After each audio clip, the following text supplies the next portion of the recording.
I think we're going to go ahead and start for the sake of time because I know that everybody has lives and wants to get to dinner after this.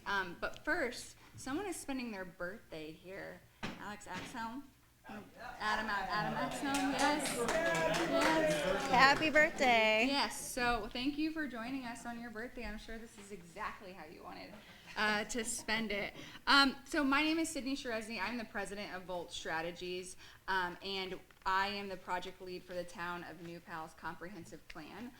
Elena here, I'll let her introduce herself and her firm, but we are a part of a project team where we're carrying out the 20-year plan for you guys as a town. And so what Jim and members of the town council asked us to do was help some of you who are new members on your respective roles to kind of do a quick download workshop session on, planning 101 for what you guys do on your respective boards and commissions. We only have an hour, so it's going to be very high level. What you have in front of you is our three kind of 101 sheets for each of your boards and commissions that you serve on, and then you'll have the presentation that Elaine is going to do for you.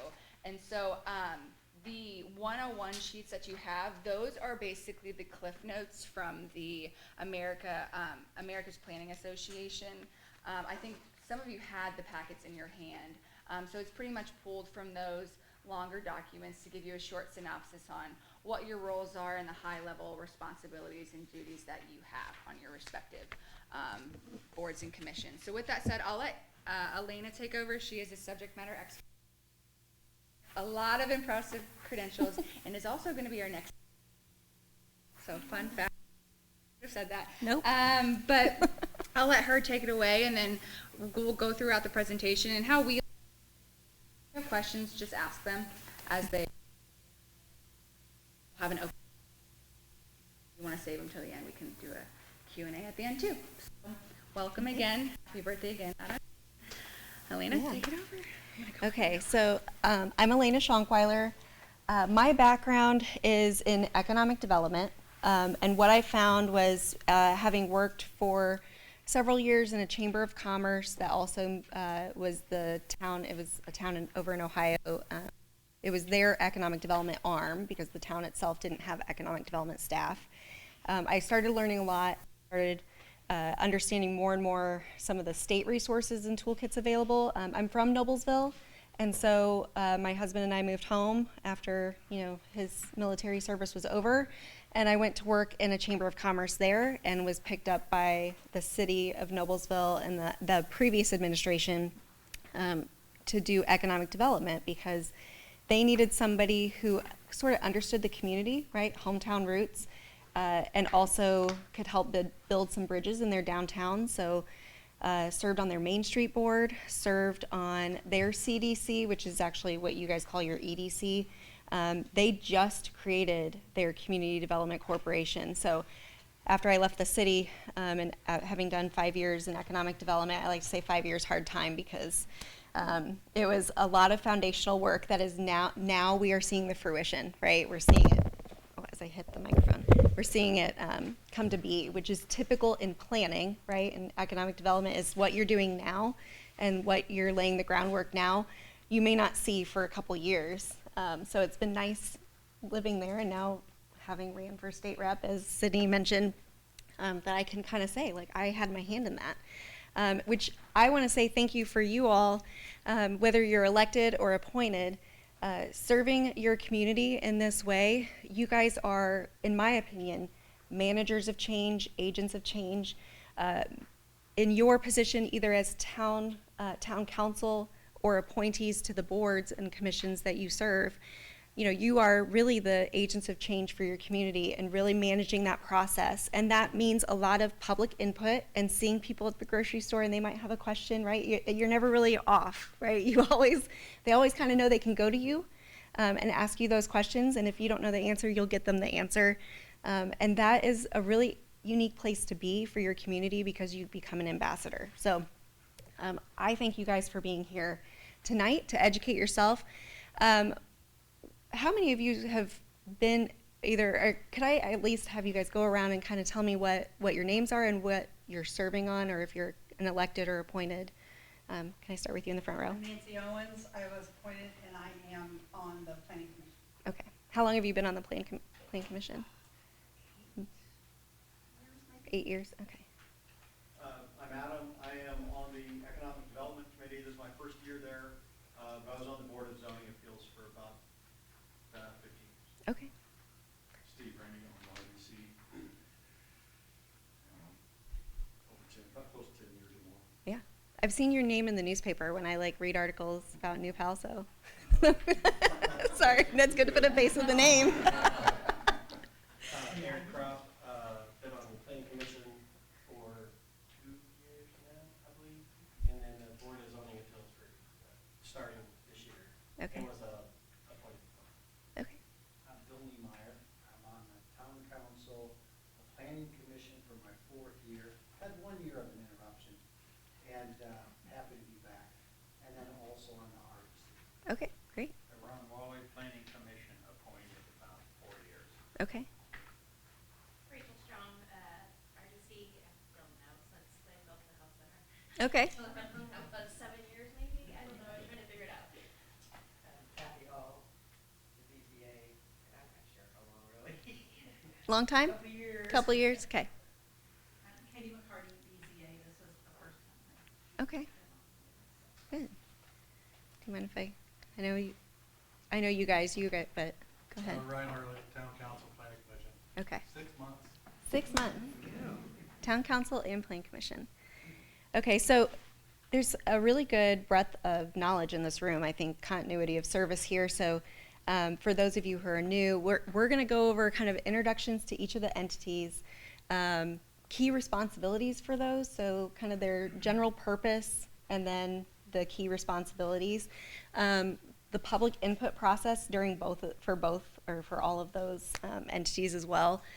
Then I also threw in the economic development process, because really that's when you guys start seeing some overlap and some interest in I want to make sure we added that in there. And then just in general, the interrelation of entities.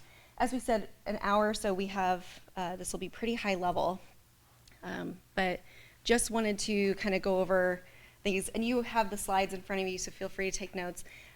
All of this information we're going to give you some resources, and I'm going to send through Sydney and to Jim the resources and citing our sources right here. I like the Barnes and Thornburg, where did I put it? Redevelopment Commission manual. They issue it pretty much every year. I think I maybe missed one.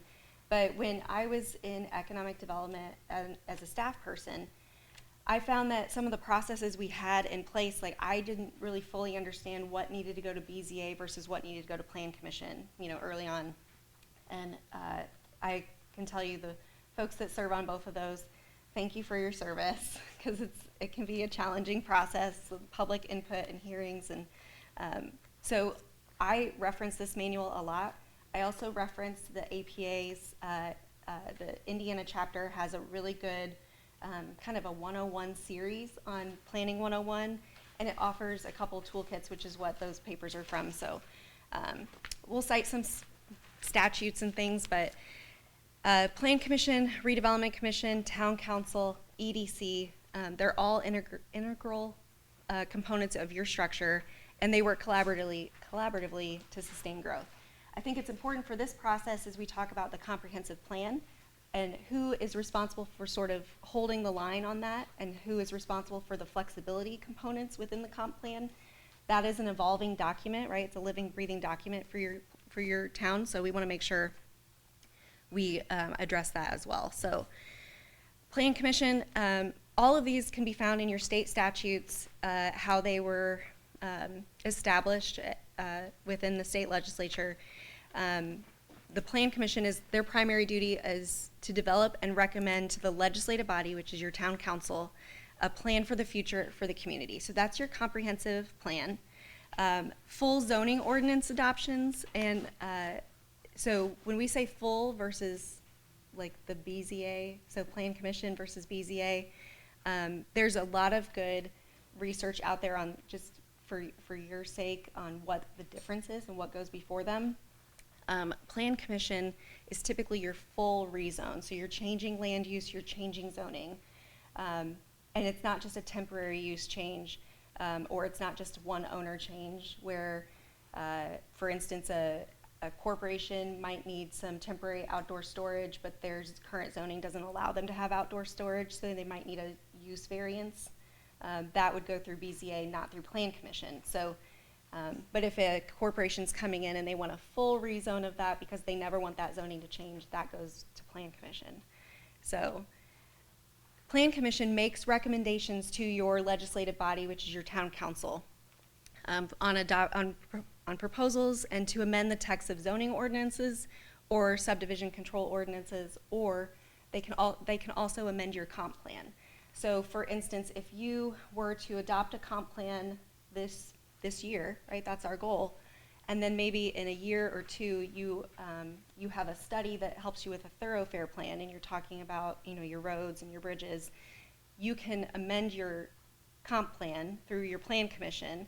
They can recommend an amendment to the comp plan to the council, and then the council can accept their recommendation and adopt it. So does anybody have questions about that? I know that's kind of an interesting, I like our plan commission as a citizen because I feel like they hold the line on our land use, they hold the line on the zoning, and they're the ones who kind of say, is this really what the community wanted when we talked about our comprehensive plan, and they always point back to it. That's why it's important. The process is just as important as the end deliverable product for a comprehensive plan experience, because that input that you receive from the public, you're standing your ground on that through the Plan Commission. Board of Zoning Appeals, this is zoning variances, special exceptions to any kind of strict zoning ordinances, appeals of administrative decisions. So if somebody didn't like that, you know, they wanted to put a fence up and the planning department said no because it's too close to the property line, they can go to BZA and say, hey, my neighbor says it's okay, these people said it's okay, why can't I do it? And it's a public process that allows a little bit more flexibility in your zoning. So they're kind of the managers of how flexible your community is on your zoning, if that makes sense. Obviously, town council is your legislative body. They provide they're also the fiscal body for the town and provides the oversight for the redevelopment commission. They review the annual budget of the RDC as well, and they function as the group that appoints all of you. Most of you are appointed. They will make sure as elected representatives of the town, they look to appoint, you know, educated, motivated, well-intentioned people to these boards and commissions. And then in the process, they want to help educate you on the statutes, the ordinances, the zoning, so that you guys can be ambassadors with them. And appointed folks can, as opposed to an elected position, as you're appointed, you're serving a specific term, and you can leave in the middle of that term and be replaced by appointees from the town council. And then the redevelopment commission, it's one of my favorite tools at your disposal in economic development. As an economic developer at heart here, so the primary duty of your redevelopment commission is to investigate, survey, and study areas within the town in need of redevelopment. It also is to help you combat factors that cause an area to need redevelopment, and they can help select and acquire areas needing redevelopment. So these are the folks that help establish TIF districts. There's a whole other presentation on TIF, and happy to share what I've done so far on TIF, but it is a great tool at your disposal, and I think the legislature has recently passed where you can use TIF funds from the RDC for capital expenditures for police and fire. The challenge, or operating expenditures, excuse me, I said capital, it's operating expenditures. The challenge with TIF, when you're using it for an operating expense, is that operating expense might be ongoing, right? It might be salaries to staff, and a TIF sunsets. So you're losing that fund at some point and what are you going to replace it with.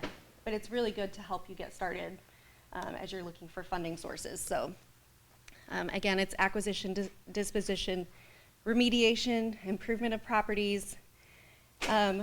Communities have used their RDC to help fund their Main Street programs, to help manage the TIF funds coming in and pay down bonds, things like that. So they also provide financial assistance grants. I recently worked with an RDC who established a grant for workforce skills to help with their retention and attraction of their business community. So tax levies also and other urban renewal projects. Any questions on this slide? Kind of drill down a little bit further. Again, just the general description of what Plan Commission does, and then each of the other entities that we're discussing today, and what their primary goal is. Plan Commission, for us, for our purpose with the Comprehensive Master Plan, we will be presenting to you all once we get through sort of the end process, and you will determine whether you want to positively recommend it, the adoption of the comp plan update to council. That is, you are the entity that helps establish the long-term vision alongside the town council who's appointed you. So when we look at developing and updating the comprehensive plan, you're establishing the vision for your community with significant public input, long-term goals for land use, looking at, transportation, housing, public facilities. That's why it's called the comprehensive plan, because it's pretty comprehensive. We're taking into account previous planning efforts, foundational plans. We're also looking at external factors that might be putting some pressures on you guys. Maybe it's, NDOT's planned new exit off of 70 and how that might impact your traffic, things like that. So you want to take into those considerations as well as other economic pressures. So maybe a community outside of New Pal has attracted an entity that's going to require additional water or additional things that might end up impacting you guys. We want to make sure that we look at those land use considerations. So that's what, as we come before you in Plan Commission, it's probably one of the most drawn out but important processes with the public input and understanding what your community looks like now, sort of snapping the chalk line of where you are, and then looking at what your future looks like. So reviewing and approving subdivision plats, so as development comes to New Pal, if there's a land use consideration that aligns with your comprehensive plan and they need to establish a plat, they would come to you all as well. And then you make recommendations to the town council. The public engagement process for Plan Commission, you are conducting public hearings and you're also conducting public meetings. So every meeting that you have as a town that you publicly notice is considered a public meeting. Public hearings are different. They are established for a specific use and they're not as frequent as public meetings, right? Your public meetings are pretty regularly scheduled. Your community expects them. When you are hosting a public hearing, for instance, like as we adopt the comp plan, we will do a public hearing to make sure we have additional feedback from anyone who may not have felt like they were a part of the process, or, as your public tends to do, they just want to make sure they have a voice. They might come to that public hearing.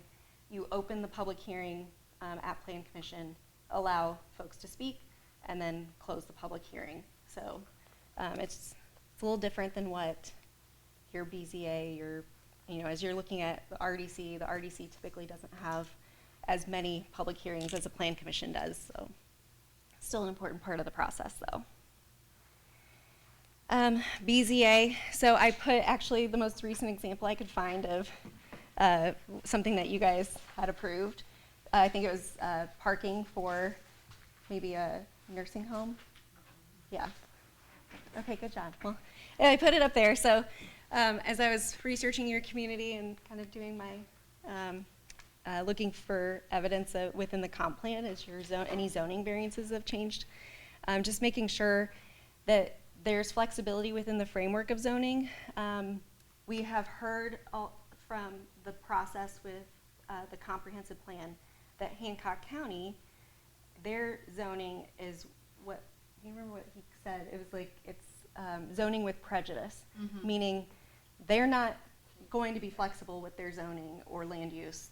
Or I think it was land use with prejudice. They are not allowing it much flexibility at all.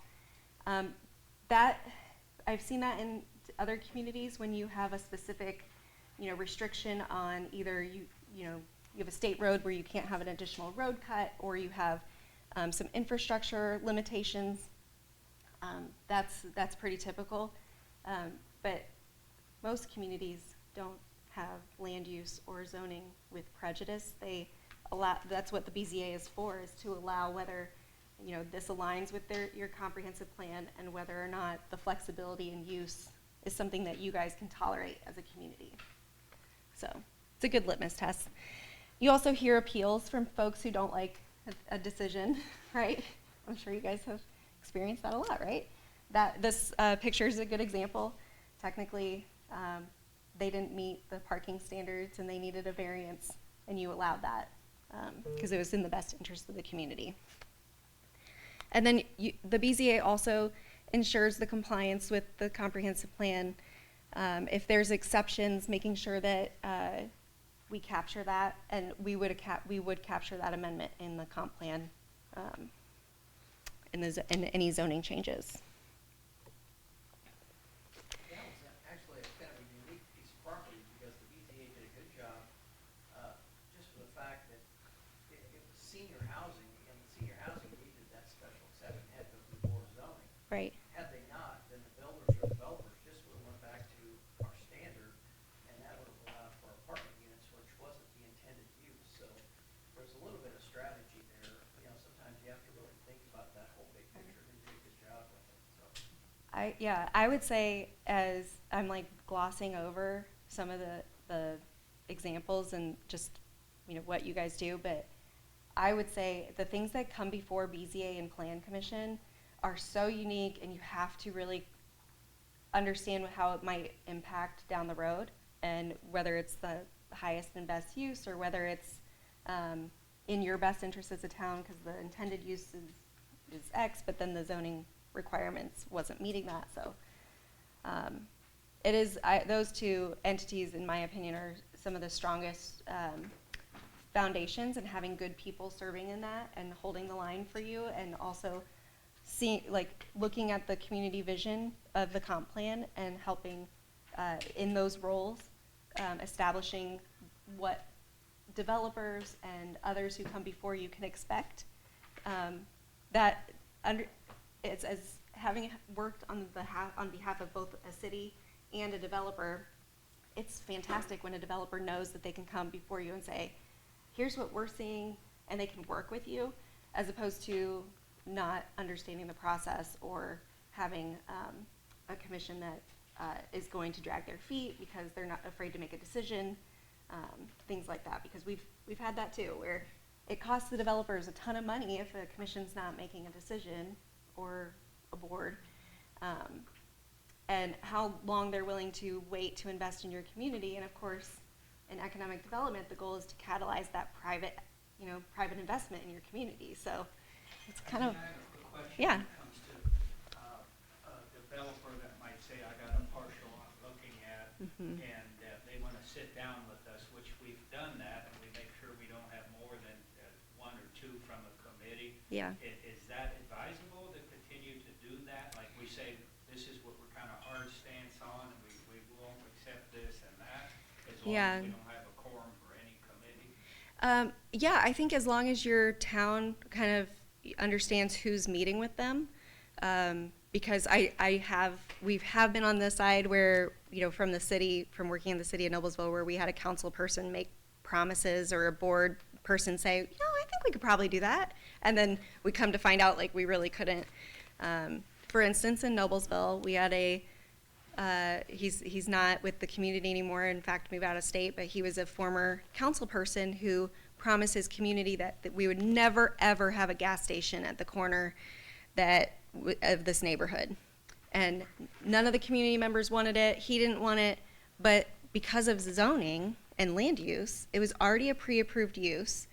And having the developer come in and saying, yeah, I'm going to put a gas station here, he could have had a leg to stand on to sue the city had it not been approved. And then it made the council person, seem foolish because he had made all these promises. And it was an icky situation for everyone, right? Nobody wants that in your community. And honestly, the gas station's been fantastic. My parents live in that neighborhood, and the kids all ride their bikes to it and get their snacks. And they've been a great, sponsor of July 4th and all that, right? in South Harbor. Yeah. But that's a great example is just making sure people are on the same page. I think there's a slide up here, just in a couple slides, and we'll talk about an economic development process and how projects come to your community. And sometimes it's so funny how they'll either talk to somebody who's on one of the boards or commissions, or, we had a project come through a teacher, right? It was just like, oh, my friend knows somebody who's looking at investing and they're looking for a space, and they landed in Noblesville because they just knew somebody there, right?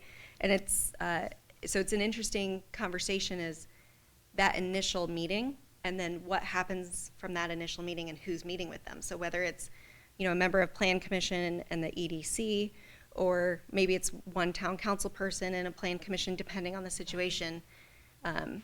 I would recommend you have something kind of an understanding amongst you on who's going to be the first kind of touch point. And maybe that's Jim and a member of your town council, and then you can determine, that way there's no bias of the boards.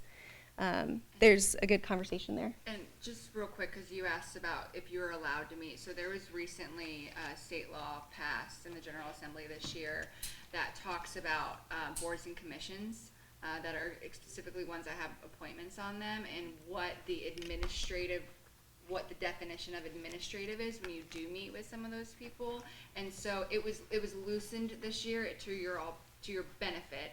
And so there's less red tape around what is considered administrative.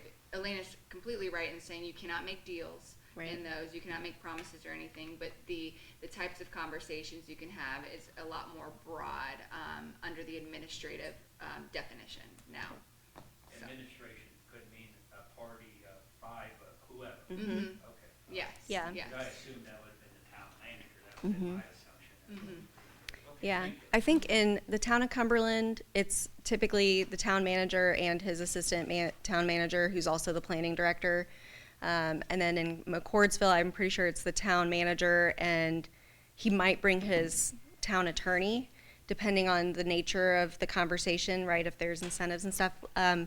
I'll slide through these last 2 slides, and then we'll get to that economic development process, because I think that's where you guys, having that continuity of understanding of what each commission or board role is, and then understanding how they play in the economic development process, leads to a less clunky experience for the people coming into your community, and you feel better about the process overall as well.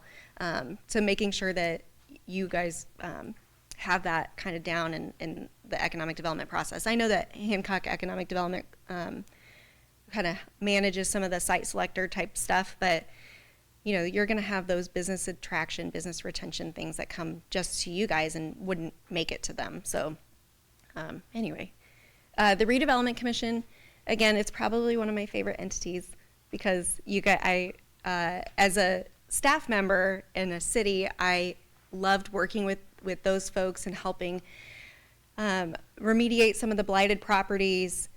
You can do things like TIF pruning. So if you have a TIF in your community that's generating part of the increment to help you invest in your infrastructure, like a new road or new wastewater, but you have a property that's dragging down the value of that, because when they snap the chalk line, when they start the TIF, and the TIF clock doesn't start until you bond against it. So for instance, in the Tipton County, they TIF'd an area and they have yet to bond against it. So the clock hasn't started on their TIF. But you can kind of do what's called economic pruning, which is basically taking out that one piece, that one parcel out of your TIF district so that it doesn't hurt the value of what's generated in the increment. Again, I love talking about all of those things, so I'd happy to send you a presentation I did recently for a leadership academy, so they could kind of understand a little bit more on the economic process. But Redevelopment Commission, you guys are, in my opinion, one of the founding pieces of quality of life for your residents. You are the entities that identify and manage projects aimed at revitalizing distressed areas. So when you look at like revitalizing your downtown core, or communities that have a Main Street program or a facade improvement program, you can actually use TIF funds to help fund your facade improvement grants for historic structures. So you can improve, I think even not historic structures, depending if it's in an economic development area. So the Redevelopment Commission itself is just, it's a very strong tool in your economic toolbox, and you can kind of trot it out when it's convenient and when it works best for the project. Property acquisition and disposal.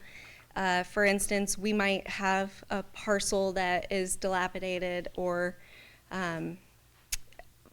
there's an entity that might want to use it as part of the incentive package, and the RDC can potentially purchase it, and they're the ones who can then contribute it as part of the incentive package.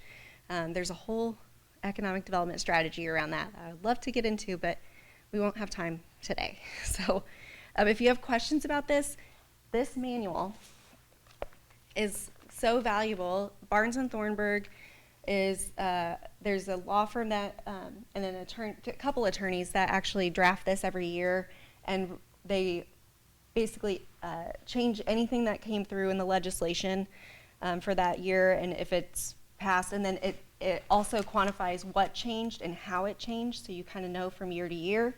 And then it just gives you really like some even good examples. It talks about single family housing TIF. It talks about all kinds of changes to the legislation. It talks about, it even gives you like, what's it called? RFP, the request for proposal. It'll even give you example cases. So I'll send the link to this, and I'll leave this here. It's 241 pages. I carry it with me though when I go to RDC meetings, because I don't know how many times I've, like, as they're talking, I'm like, hold on, like, want to reference it. And it's the manual that the state kind of approves it. I think you guys have used this for yourself as well. So, and then obviously town council, you guys are enacting any local ordinances and policies. You're approving your budgets and expenditures and kind of channeling those resources. You're representing the community's interests, which is why you've appointed these fine folks to the RDC, the EDC, your Plan Commission, your BZA. Wanting to make sure also you're holding regular public meetings and you're deciding on various municipal issues, and you are, of course, are always encouraging public participation and transparency, right? That's public government, because it's not government funded, it's taxpayer funded, right? That's the thing. So running public meetings, this is just a little cheat sheet for you guys on the difference between public hearings and public meetings. That font is really small, but you have it in print, and I will send the slides themselves so you can kind of read through it. But just understanding, like, public meetings are conducting general business for the government, while public hearings are specifically for gathering public input on particular process or issues. Public hearings tend to be more formal in structure, right? You're opening up for public comment or the public hearing formally, and then you're closing it formally, and you're inputting any public input into the process. So as we have, for instance, in the comp plan, if there's a public hearing element, we will take those notes as well as you guys, and we will integrate that into the report itself, the comprehensive plan. When public meetings are open to the public, direct participation, such as speaking, is often limited, right? You get like a 3-minute thing, or you have to like sign up ahead of time. Whereas a public hearing, that's not necessarily the case, but public comments may be allowed, and this is usually controlled, structured, and scheduled. So again, just wanted to have that cheat sheet in there because sometimes they get confused for each other. Like, well, I thought there was a public meeting. Well, it wasn't a public hearing. They're different. So here is the economic development process slide. So as we mentioned, when you have that initial meeting, that, you know, projects are coming to the town through various ways, through council members, through your Hancock Economic Development, through your Chamber of Commerce, through your, you know, the lady that teaches yoga down the street. Like, you just never know where it's going to come from. I've had just crazy interactions with folks, even on the street in downtown Noblesville in a coffee shop, and I overheard something that they needed they were looking for a place to have their business. And I'm like, well, why aren't you choosing Noblesville? And understanding why they weren't, and then opening up those conversations. So that's when you kind of determine where there's either economic development committee, RDC involvement, town staff. And then the next phase, the next conversation you're having as a community is, does it pass muster, right? Like, does it align with your comprehensive plan and the community vision that has been laid out through public input process, the land use, the zoning that you guys have already adopted?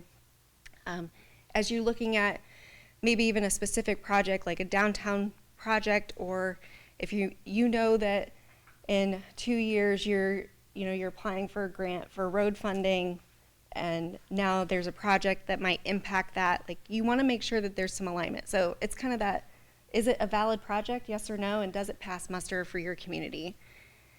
Then you kind of punt it down to within the economic development process. So either your economic development committee or your RDC is typically involved.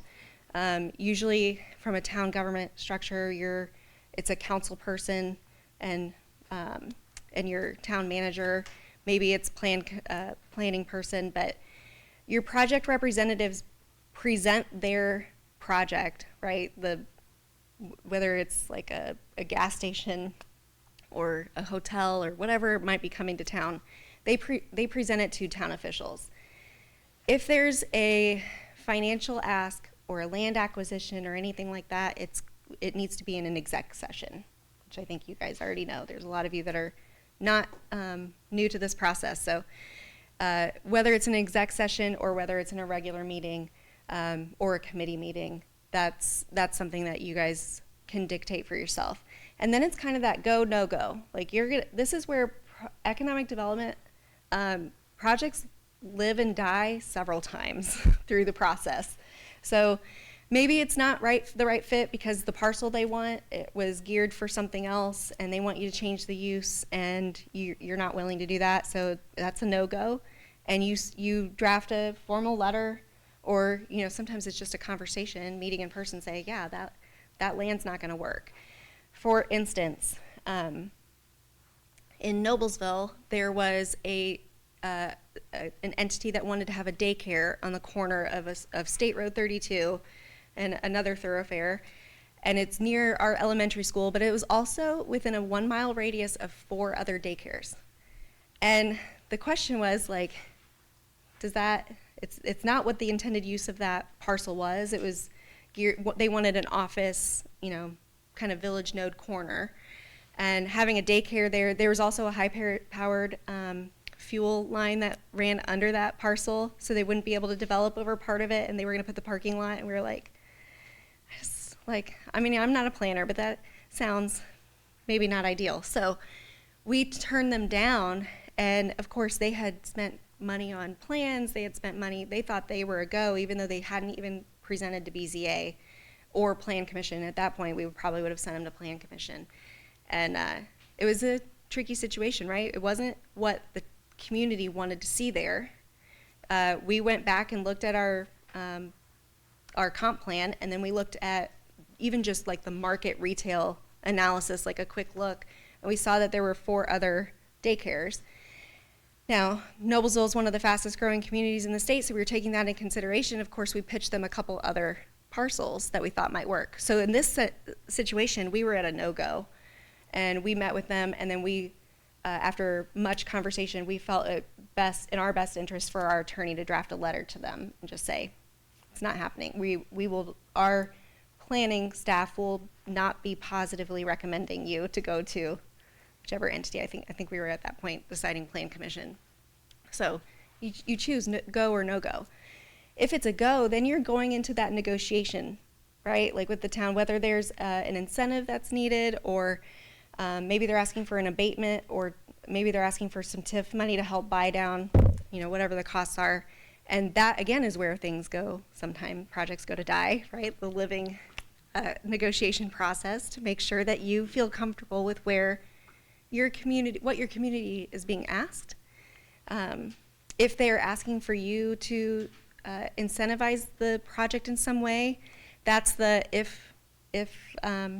or the but-for test, like, would this project happen but for your investment? And what you're using your tax dollars for, or TIF dollars for, is that really the purpose? And as boards and commissions, that's the lane that you guys are playing in. If it's a yes, if what the project is asking from you, maybe it's just a zoning variance because they need more parking or less parking, or to meet your current standards, then you go into the deal structure, a letter of intent with that project. And again, that's another area where a lot of projects get tripped up as they're looking at the financial terms, because maybe the cost of steel has changed if it's a construction project, or maybe the land costs that they thought that they had, a first right of refusal on a property no longer is in place because it expired, or all kinds of things happen in that sense. So then you move into what your RDC would establish as your economic development agreement. And again, that's project representatives sitting down with town officials and your RDC. The EDA, Economic Development Agreement, is typically drafted by an attorney, your town's attorney. I don't typically recommend the project attorney do that. Make sure that you have your own.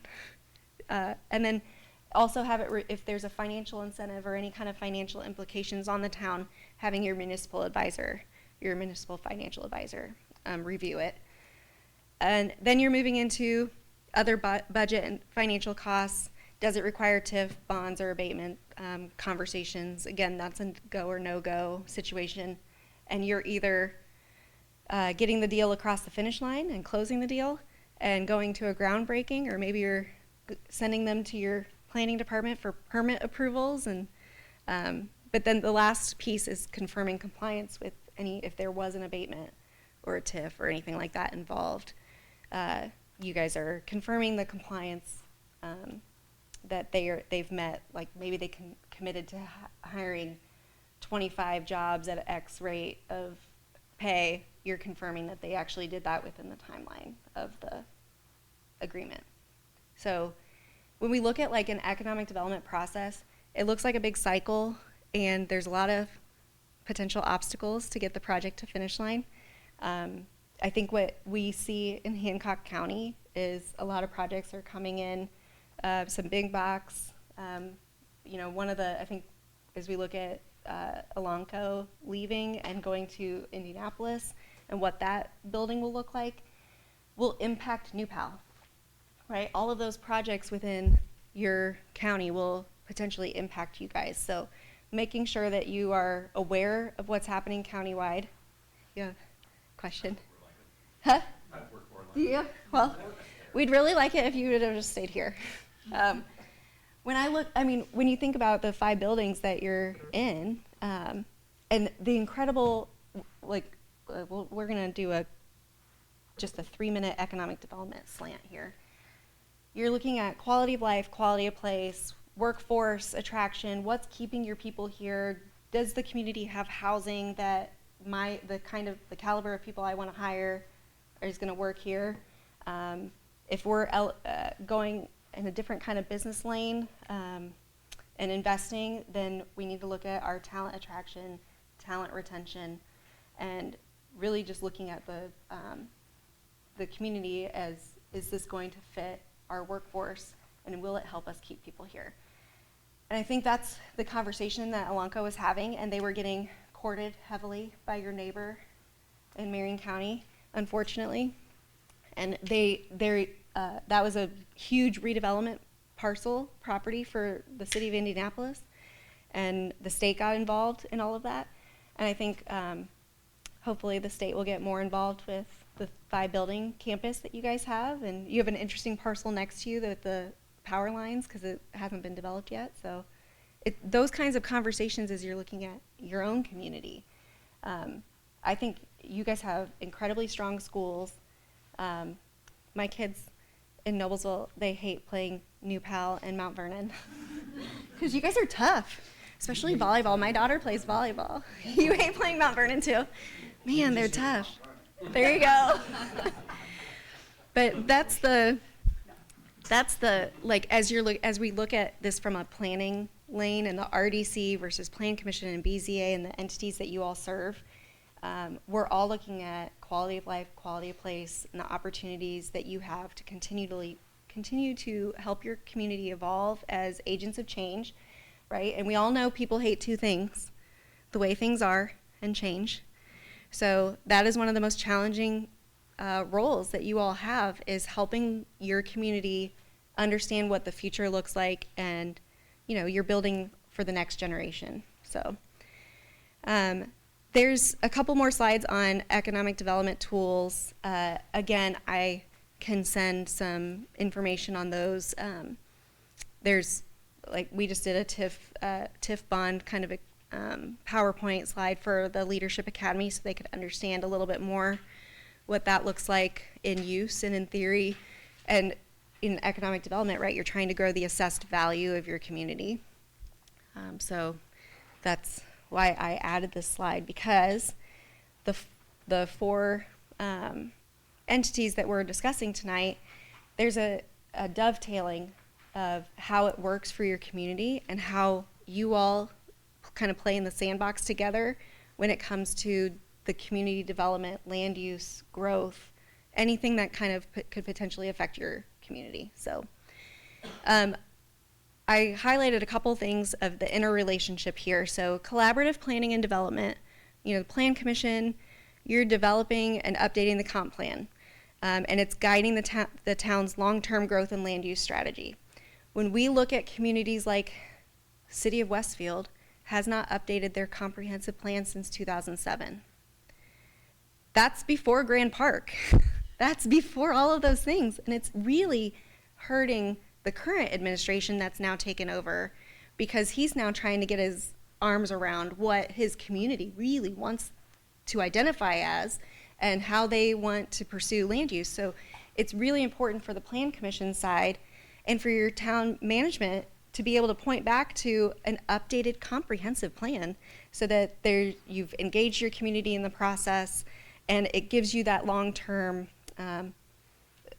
constant, like, third rail that you can kind of align yourself with as you are constantly receiving offers for development, or maybe it's a parcel that's been ag forever and all of a sudden they want it to be residential, but in your land use strategy you still have it as ag because there's no infrastructure there, and what that looks like from a resource management side for your community. Town council, you're also adopting that comp plan and any amendments. So as you guys are, thoroughfares, if there's like Nine Star comes in and does a big investment, we want to make sure that we capture that. So that's something that you guys kind of are also that second catch-all from Plan Commission to make sure that we're adding it into the comp plan, because the comp plan's your living, breathing, evolving document of your community. And you're also kind of making sure that things are staying with your community goals. So should you have a big project come to fruition, making sure that you kind of revisit maybe every year or every 2 years your community goals, and if there's any adjustments that need to be made, you can do that.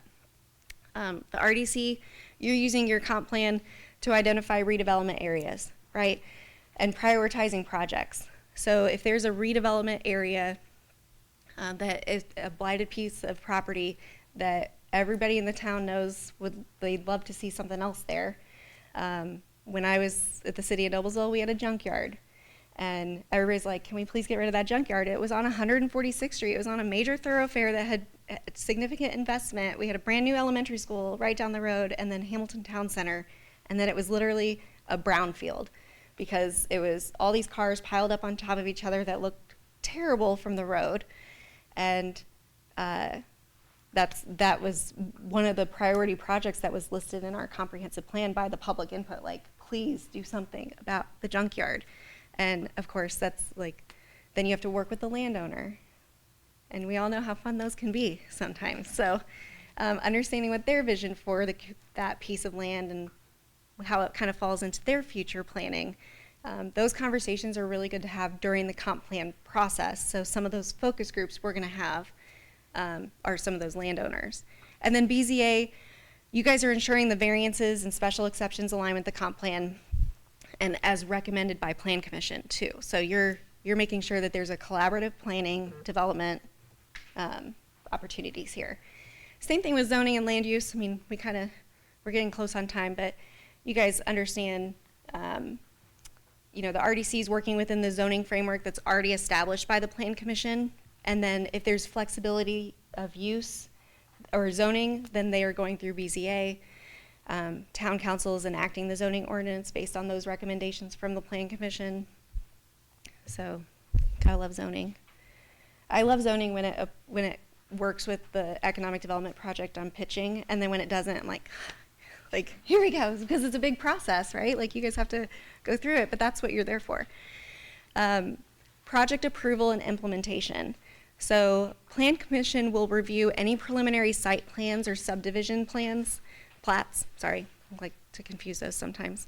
Town council, you're gonna have the final approval and the authority on any major development that's coming through, especially those requiring rezoning and significant financial investment. That's why I think that it's important to have a town council liaison to these committees or to the board. So you typically have a council person serving on Plan Commission, a council person serving on BZA. Sometimes communities do not have a council person serving on RDC. And that is a way of sort of protecting themselves from if the RDC is kind of being used to specifically target something in particular, like a redevelopment project that might be a little prickly with some landowner situations or just a historical parcel. It offers kind of a layer of protection for the community. Carmel is a perfect example of using their RDC in that way. They have never had a town or a city council person on their RDC, and if the RDC wasn't doing what the mayor wanted at the time, he would remove that RDC member and put a new one in like that. And that's kind of how he was able to get some of that stuff done. They have some videos on their RDC website, and it talks just kind of about how they use TIF and why they've done that what they did. They're an interesting case study because nobody wants to be Carmel, right? But everybody kind of wants to be a little bit Carmel. In the sense of amenities and quality of life and restaurants and stuff like that. So I think there was a post recently on, I can't remember, I think I was on Twitter, and it was like, tell me what Indiana community you hate the most, and it was like everybody listed Carmel. It made me feel sad. I was glad nobody listed Noblesville, nobody listed any communities in Hancock County, so we're good. But just kind of the RDC, so in the project approval implementation, you guys have a big role in that economic development process, especially if there's any kind of investment. Public-private partnerships are typically in your lane. And then because of the oversight that the council has to the RDC, the council is going to know kind of left hand, right hand what you guys are doing. And you want to make sure you're in alignment. That's why you're appointed by town council, right? So. And then community engagement and feedback. This is, of course, in the planning process and the lanes that you guys are serving for your community, the public input is something that you will always be fostering, right? You want to make sure that people feel included. I don't know how many times we would invite people to, like public meetings and, hey, we're going to talk about our comprehensive master plan. Please provide input in this community survey, and here's some information. And we're looking at maybe corridors of strategic growth areas, and we want to hear what you have to say. And then you hear, of course, down the road that they didn't even know about that. And, so we're making sure that we're engaging Town council is typically that broader voice, governance issues, including planning and development for the most part, because it all kind of the buck stops at town council. Plan commission, you're holding public meetings and public hearings, and you're gathering input and planning on zoning matters, which is the comp plan here, is the perfect example. BZA is typically community concerns, like you're gonna have public input on, our neighborhood only wants a 4-foot fence, but my neighbor wants a 6-foot fence because he wants to put in a pool, and you're having those kinds of conversations there. So the last slide I have is there associations and resources that we as consultants use typically as like kind of a litmus test of what we're doing here. So the one on the left is literally a link to this giant thing, 241 pages. And then the others, I'm sure you guys have heard of AIM, the Accelerate Indiana Municipalities. So AIM is a great resource for you. They also have, Jim, I know you've been there, the Indiana Municipal Management Association. That's a subset of AIM that's specifically for town management, for professional managers, and town council folks attend that as well. They meet, I think, twice a year, but they also have kind of a listserv that I think, Jim, I don't know if you're on that or not, but it's a really good, like, hey, my town's experiencing this, or hey, we're hiring a town marshal. Like, if anybody wants, from that perspective, you guys have a police department, but then there's also the Redevelopment Association of Indiana, which I'm a member as a vendor. You can be a member as a community, and they meet once a year during the AIM annual conference, which is this coming up in October. And they kind of go through any legislative changes, best practices. They also have a whole resource kit for redevelopment commissions and attorneys and consultants. So I actually had somebody in my firm who's not a member of the Redevelopment Association just go to the AIM Indiana Redevelopment Association, like Google it, click on it, and then there's a link that says resource, and he clicked on it, and he was able to get to everything I could get to as a member. So you should be able to get to those as well. I promise I won't tell them. And then Purdue, of course, Purdue has an incredible extension community development that they have thematic areas that they address, and in community development they have Planning 101, they have RDCs, they talk a lot about CDCs, community development corporations, which are separate from communities and are used as economic development tools. Then there's also just basic economic development information out there, but these are some great resources. And then finally, of course, the American Planning Association Indiana chapter, they have a citizens planner guide. And then if you become a member, they have a bunch of other resources out there, but this gives kind of Planning 101. They have different kind of program sheets of, specific to Plan Commission or specific to BZA or specific. They also do case studies, which I usually like to pull, especially if I'm, working in a comprehensive plan. I want to make sure that if there's a community out there in the state of Indiana, they typically highlight some really good case studies, and you can search for specifics. So if I'm redeveloping a downtown, or if I'm looking for public-private partnership for a mixed-use first floor, multi-living second floor project, I can kind of pull it from that as well, and it kind of gives you what that town did. The town usually participates in that case study, so it gives their version of events as well. So I like it from that perspective. That gives you a good resource there. Any questions? Jim? Was it AIM that used to put on that nitty-gritty workshop? Have you heard that? I've not heard of the nitty-gritty workshop, but I want to They do a go. lot of workshops though for municipalities, so Yeah. I would say that would be the organization that would have put it on. I went, like 4 or 5 years ago, I went to that. It was, It might have been ULI, maybe it was. Urban Land Institute. Maybe all day seminar, and it kind of went over all the offices and stuff. They had a lot of good examples, a lot of people. It was a good class. I haven't seen it like advertised Yeah.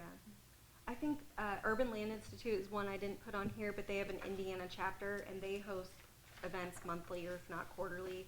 KSM, Cat Sapper Miller, we have a site selection team, and we typically host a couple of those events, and we talk a little bit about what site selectors are looking for. Like, we've talked about the Ready projects that are Ready Round 1 and Ready Round 2 projects that are coming to fruition, and how that impacts their, views on those communities. That as you're looking for communities that invest in themselves when you're bringing a project beyond, land costs, logistics, and the typical site selection from that sense. So we host a lot of the ULI Indy events, but they're statewide too. AIM, Accelerate Indiana Municipalities, is a great resource. They also have a lobbyist at the State House to help. She's leaving, but they will have another lobbyist at the State House, and they, lobby on behalf of communities, things that impact communities, water issues. So we work with, so I lobby at the State House too. That's what I've done. The majority of the last 10 years I've been in the government affairs space. I've represented a lot of counties, and we work hand in hand with AIM. Really the only way that a county in the State House sense isn't on the same side of municipalities is typically around annexation. Mm-hmm. Everything else we work pretty closely with them on, and they are a fantastic resource for communities of all sizes. And Jenna, who is their current lobbyist but is leaving, she is just a wealth of knowledge, and that they put on a lot of, their annual conference this year is in Fort Wayne, and they'll have a mayoral workshop session, and they'll do it for town managers as well. And it's very, very hands-on and in-depth, and you get to collaborate with people, who are in your respective roles as well. And then for the County Commissioners Association, although it's more high level, they also have an annual conference. It's in December this year, and then we'll have breakout sessions for some of these roles and some of these boards and commissions, so you can figure out how to collaborate on a county-wide level too, because they do intersect sometimes. And so both of those are really great resources if you want to tap into what other communities are doing, what best practices, things of that nature. Yeah. So, and unless anybody has any other questions, how I was going to round it out is from Elena's fantastic presentation. As you can see, every single entity that we covered touches the comprehensive plan process. I myself, I didn't give a background of myself, but I've been in the government affairs space for about 10 years now. Like I said, mostly in the legislative advocacy space, specifically as it relates to local governments and planning entities. And in my opinion, what a lot of these entities operate in silos and don't always communicate. But if you're going to have an effective, comprehensive plan, everybody needs to be at the table. And I always say I will bring them kicking and screaming. I don't care, because everybody should be at the table, because it's just as important to know where our synergies are as it is where our differences are, because that creates, an open framework. And so your roles are incredibly important to the execution, the development and execution of this comprehensive plan. And so it's our goal to give you something that is truly representative of the town of New Palestine, and that you will be able to utilize in your capacities that you serve. So thank you for allowing us to be here and continue to engage. And there are members of the town council that are on our steering committee, and we are in the process of putting together stakeholder focus groups. And so what that means is we're going to host individual stakeholder groups on various topics. I think land overlays and land use and economic development are going to be their individual groups. And so some of you actually might be getting an email. We'll choose some people from the steering committee to be on those committees, but then we'll really need people like you to be on those stakeholder interview groups, because that's where we're going to dive into the nitty-gritty, if you will, on those topics, and making sure our plan is really dialed in on some of those areas, because that's going to help you, carry out your roles. So be on the lookout for that. Will it be open to the public opinion too? Yeah, those are. So, yes, but I will say what we're going to do, we're going to take the survey first, and that will help us kind of fine tune the conversation with the focus groups. And then we will have public meetings. We'll do public workshops, but those will be, we want to make sure we have dialed in some of those issues so that we can get the feedback from the community members and be more strategic with their time and yours. So. And so quickly how that's going to look, since you brought it up, it's a good question. So we actually are putting the community survey together right now. We're finalizing it tomorrow. We will be at Summerfest this weekend, and so yeah, so we will have. Look for us.